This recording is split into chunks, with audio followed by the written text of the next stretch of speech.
Hello বন্ধুরা, আজকে এই এপিসোডে আপনারা দেখতে পাবেন নতুন এক কবিতা, যে কবিতাটার নাম ক্রসিং দ্য বার, যা আইএসসি বোর্ডের উচ্চ মাধ্যমিক স্তরে রয়েছে এবং বিভিন্ন ক্লাসের সিবিএসই বেঙ্গলি মিডিয়ামের বিভিন্ন ক্লাসে কিন্তু এটি সিলেক্টেড করা হয়েছে। অ্যালফ্রেড লর্ড টেনিসনের লেখা ক্রসিং দ্য বার মানব জীবনের এক গভীর সত্যতাকে কেন্দ্র করে এই কবিতাটা লেখা, যে কবিতার মূল বিষয়বস্তু আমরা জন্মলাভ করেছি, আমাদের ঠিক সময় এলেই আমাদের অতিক্রম হয়ে চলে যেতে হবে, আমাদের থেমে যেতে হবে, আমাদের জীবনযাত্রাকে ইতি টানতে হবে।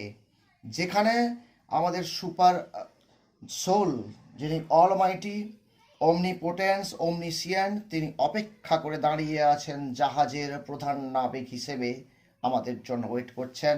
যেখানে পা দিলেই, গোধূলি এবং সন্ধ্যার পরে পা দিলেই আমরা সেই অদূরে অচিন্ত পরিবেশে চলে যাব, যেখানে আমাদের প্রধান আশ্রয়, প্রধান ঘর।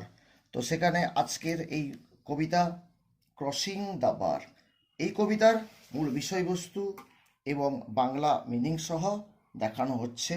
আসো দেরি না করে, যারা এখনো পর্যন্ত চ্যানেলটিকে সাবস্ক্রাইব করনি তারা অবশ্যই সাবস্ক্রাইব, শেয়ার, কমেন্ট করতে কিন্তু ভুলবে না, এবং ভিডিওটি না টেনে পুরোপুরি দেখতে থাকো প্রধান মূল বাংলা বিষয়টিকে এবং এক্সপ্লেনেশনটিকে বুঝে নেওয়ার জন্য।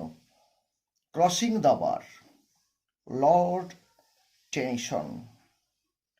সানসেট অ্যান্ড ইভিনিং স্টার, সূর্যাস্ত এবং সন্ধ্যার তারা, and one clear call for me, এবং আমার জন্য একটি পরিষ্কার ডাক, সবই সিম্বলিজম করেছেন।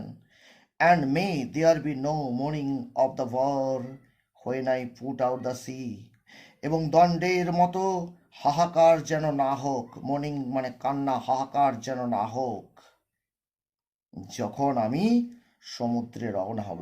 এখানে সমুদ্র বলতে আমাদের সেই পরলোককেই বোঝানো হয়েছে, যেখানে আমাদের মেন অ্যাব্রোড, যেখান থেকে আমরা অলমাইটির কাছ থেকে সরে এসেছিলাম, তিনি পাঠিয়েছিলেন।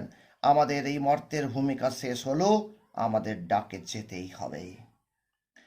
But such a tide as moving seems asleep, কিন্তু নড়াচড়ার মতো নড়াচড়ার মতো জোয়ার ঘুমিয়ে পড়ে।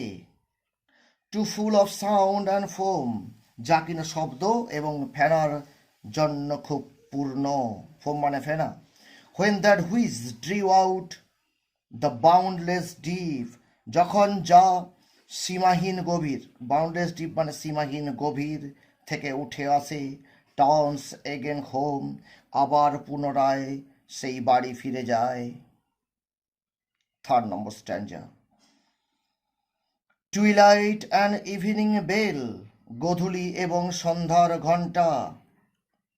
মানুষের জীবনে এখানে গোধূলি আর সন্ধ্যার ঘণ্টা বলতে শেষ পরমায়ুকে, শেষ স্টেজকে বোঝানো হয়েছে। কবি শেক্সপিয়ারের যদি 7 এজেস অফ ম্যান পড়ো, তাহলে সেখানে দেখতে পাবে 7টা যে স্টেজ তিনি ক্ল্যারিফাই করেছেন। সেই স্টেজে যদি বলা যায়, আমাদের শেষ স্টেজে কিন্তু আমাদের সব কিছু হারিয়ে যায়, শক্তি, সৌর্য, আমাদের যে শারীরিক পরিকাঠামো সব হারিয়ে যায়। সেটাকে টুইলাইট অ্যান্ড ইভিনিং বেলের সঙ্গে তুলনা করা হয়েছে, অর্থাৎ গোধূলি এবং সন্ধ্যার ঘণ্টা। অ্যান্ড আফটার দ্যাট ডার্ক, আর তারপরেই অন্ধকার নেমে আসবে, অর্থাৎ মৃত্যু। আমাদের এই পৃথিবী ছেড়ে চলে যেতে হবে, মৃত্যু ঘনিয়ে আসছে, অর্থাৎ মৃত্যু অবসম্ভাবিক। And may there be no sadness of farewell, এবং বিদায়ের যেন কোনো দুঃখ না থাকে, বিদায় বেলা যেন কোনো দুঃখ না থাকে, sadness of farewell. When I embark, যখন আমি সেই আরোহণ করবো। এখানে জাহাজ, এমব্রাক শব্দটা জাহাজে আরোহণ করা।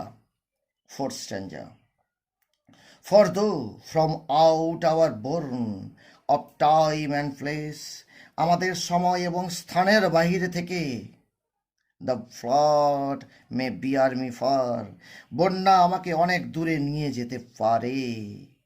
I hope to see my pilot face to face, আমি আশা রাখছি, আশা করছি আমি আমার প্রধান নাবিককে, এখানে পাইলট বলতে এই যে পাইলট বলতে অলমাইটি গডকে বোঝানো হয়েছে, সুপার পাওয়ারকে বোঝানো হয়েছে, অমনিসিয়ান্ট, অমনিপ্রেজেন্ট, অমনিপোটেন্সকে বোঝানো হয়েছে, যে যেখানে আমি আমার প্রধান নাবিকের মুখোমুখি হব।